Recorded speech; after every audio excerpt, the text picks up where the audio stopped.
Por tanto, si animamos a la participación, tiene que ser una participación que dé resultados, que dé soluciones a corto plazo. No podemos estar generando expectativas en la población de forma recurrente y luego no hacer un seguimiento. Entonces, eso para nosotros es importante. Y luego habíamos también comentado la importancia que existe en el tema de la concentración territorial, o sea, la concentración urbana de la gente, ¿no? Que se concentra en los ámbitos urbanos y el desequilibrio territorial que hay en ese sentido, ¿no? Demográfico.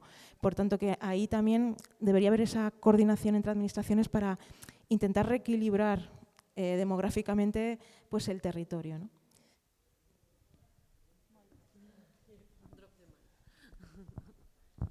Mil gracias, Nuria. Vale, pues vamos por aquí. No. Vale. Nos turnamos. Vale.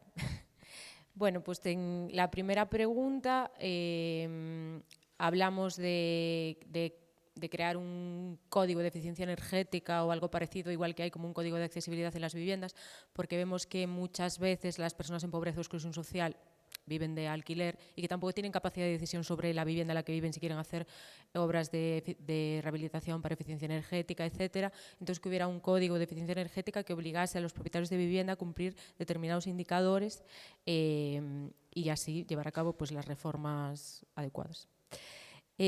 También hablamos un poco de lo que se habló en la mesa, que es de la necesidad de crear indicadores que puedan pues, medir la situación de pobreza energética en determinadas viviendas o barrios.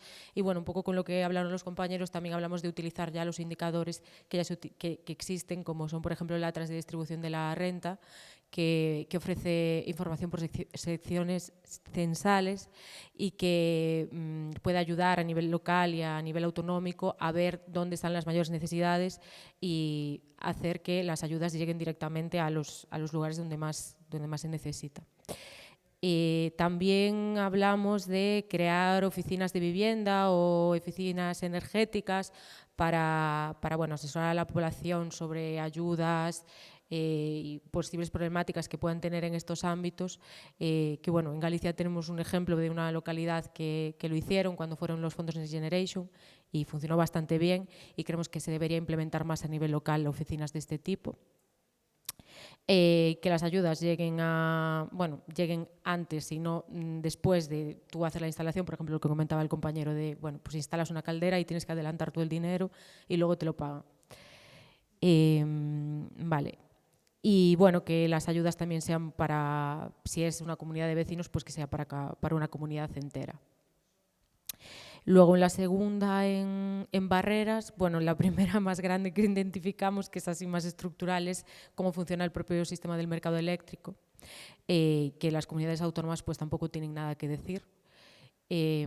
También la falta de coordinación que hay entre las administraciones y que tampoco hay una planificación de las necesidades territoriales en cuanto a energía, pobreza energética, etcétera, porque cada territorio es diferente y tiene sus propias necesidades y creemos que no hay una planificación o una estrategia con respecto a esto. Y después también pues un poco que faltan muchos datos, es decir, que los territorios no conocen muchas veces la situación real en la que se encuentra su población con respecto a este tema. Y bueno, lo último, yo creo que lo va a explicar la compañera de la tabla porque habló muy bien de comunidades energéticas, de la Alianza contra la Pobreza Energética y así ella pues lo explica mejor, que es la que más controla.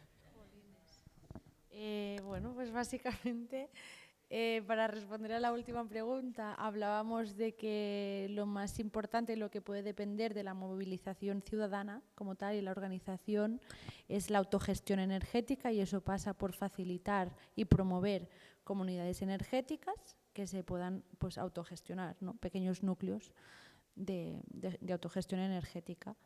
Y luego les hablaba de una plataforma que existe en Cataluña, pensando que quizás existía y me he dado cuenta que no, que es la Alianza contra la Pobreza Energética, que funciona como un movimiento social muy fuerte y muy potente, formado por profesionales a nivel voluntario, como ingenieros en materia de energía y demás, pero también personas afectadas por la propia pobreza energética, así como un funcionamiento similar al de la PA.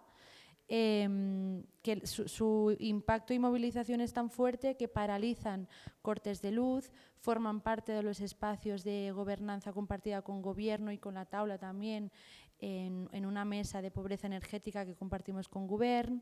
Han impulsado junto con la taula también un convenio firmado con Endesa para con la protección de los hogares en situación de pobreza energética, permitiendo crear un fondo de atención solidaria para poder condonar facturas eléctricas impagadas, para poder instalar contadores sociales en viviendas ocupadas por personas en situación de vulnerabilidad, para evitar cortes. Yo que sé, al final forma parte de una movilización ciudadana que está permitiendo un cambio, ¿no?, en la política de protección a estos hogares, y me ha parecido como una práctica que era guay de explicar.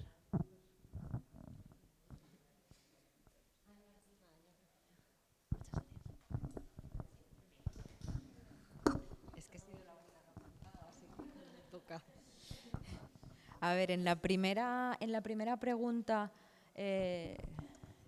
hemos ido, creo, un poco más allá, como a ejemplos muy concretos, como por ejemplo asegurar, ¿no?, que la vivienda pública que va destinada a personas más vulnerables pues cumpla con unos requisitos de transición energética y descarbonización, y no se pierda como esa calidad o ese aislamiento de los edificios por el hecho de ser públicos. También fomentar en la medida del posible un mejor transporte público ecológico, porque bueno, cuando hablamos de pobreza y transición energética, quizá los coches eléctricos quedan un poco lejos de la realidad, ¿no? Entonces, fomentar ese transporte público ecológico. Incluso hemos estado hablando de cómo facilitar las plataformas para compartir coche, para ir a zonas quizá más aisladas de polígonos o lo que sea. También la rehabilitación de barrios en clave energética, sobre todo en barrios pues más prioritarios por temas económicos. Y hablando de las familias que viven de alquiler, que vosotros estabas hablando como de un índice, nuestra idea era más que eso también podría estar bien, pero facilitar o fomentar las ayudas para los propietarios, pero que si se adhieren a esta ayuda para rehabilitar pues las viviendas, tengan unas cláusulas para asegurar que no pueden pues echarlos y subir al alquiler o lo que sea, ¿no?, durante X años, y así asegurar de algún modo que estas personas que vienen al alquiler realmente sean ellas las que se benefician de las reformas de estas rehabilitaciones en clave energética y no los propietarios. Entonces, en la segunda pregunta, más enfocada a las barreras territoriales, hemos hablado, bueno, que ha salido creo también antes durante el debate, el tema de que las subvenciones se puedan recibir antes y no después de haber hecho la rehabilitación. También de, sobre todo, mejorar la información que reciben las personas y de ayudas y recursos, y facilitar que las áreas básicas de servicios sociales o incluso el tercer sector, aquellos que están atendiendo a las personas con más vulnerabilidad, tengan un papel clave, no solo de información, sino de realmente ayudar en primera línea a la gestión de estas ayudas. También decíamos que era una barrera en contextos políticos determinados, ¿no?, sobre todo a nivel político, ¿no?, como en ciertas comunidades o localidades o lo que sea, pues el contexto político evidentemente es una barrera para esa transición. Y finalmente también depende de qué empresas distribuidoras también pueden ser una barrera, no solo a la transición, sino también a que el acceso a la energía sea una realidad para las personas pues que sufren más pobreza, ¿no? Y la última pregunta, las formas de cooperación. También hemos hablado de las comunidades energéticas, no solo autoorganizadas, sino también de cómo los organismos públicos, por ejemplo, pueden pues poner placas solares o lo que sea en edificios públicos y asegurar que pues en un radio de alrededor, sí, en teoría todo el mundo se pueda beneficiar, pero aquí teníamos el mismo debate de siempre, ¿no?, de realmente quién tiene la información y la mínima inversión para enchufarse a esos edificios públicos normalmente es la clase media, entonces poner como unos requisitos para asegurar que también sean los hogares más desfavorecidos los que puedan enchufarse, digamos, a esa energía pública que esté en los edificios públicos, garantizar la participación efectiva del sector social en la gobernanza y la política, porque a veces pues esas mesas de pobreza energética o lo que sea en instituciones son más un espacio de intercambio de información que de gobernanza real. Y luego la última era como lo que ya se había apuntado en las ponencias, transversalizar la perspectiva del tercer sector en todas aquellas políticas de transición energética. Y un poco esto.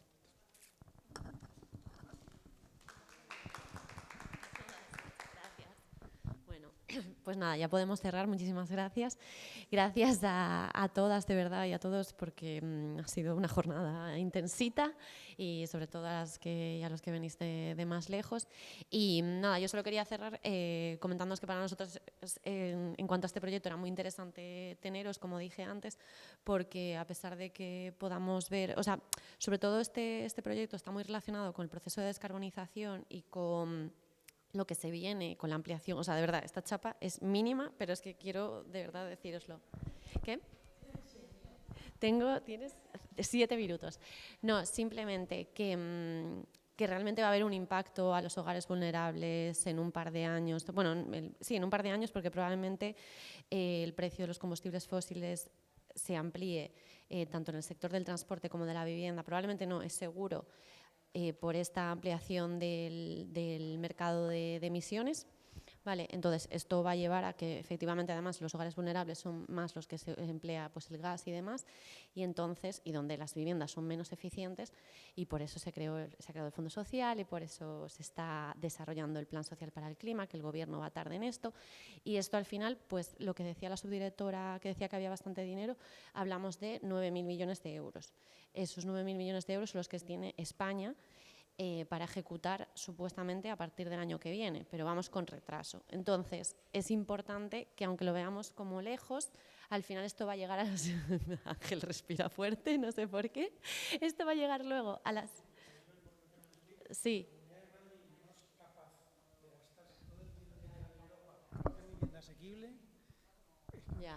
Ya. Pero bueno, que esto va a llegar. O sea, entonces... No, ya. Lo sé, pero bueno, que al final que es un trabajo que vamos a tener que hacer. O sea, nosotros estamos haciendo incidencia a nivel estatal, pues meter presión para que se vaya ya aprobando o presentando el plan social. Estuvimos en talleres para ver que el plan social efectivamente vaya a los hogares vulnerables, porque hay sectores del transporte, como empresas de buses y demás, que están intentando que ese dinero vaya para ellos, cuando no tiene que ser para ellos, sino para hogares vulnerables y microempresas vulnerables. Entonces, en fin, estamos haciendo ese trabajo de incidencia nacional, pero estatal, pero ese trabajo de incidencia a nivel autonómico se va a terminar haciendo dentro de un año o así. Entonces a mí me interesaba que ya lo pudiésemos ir hablando y permeando a las redes autonómicas, que es como muy técnico todo y realmente echa un poco para atrás todo el tema de emisiones de carbono y demás, porque es como un terreno desconocido para las personas que estamos en el tercer sector, pero de verdad va a tener un impacto que se sabe que va a ser así a los hogares vulnerables, y por eso se hace el Fondo Social. Entonces, en fin, que cualquier duda que os surja a raíz de esto, que me lo planteéis y que iremos trabajando.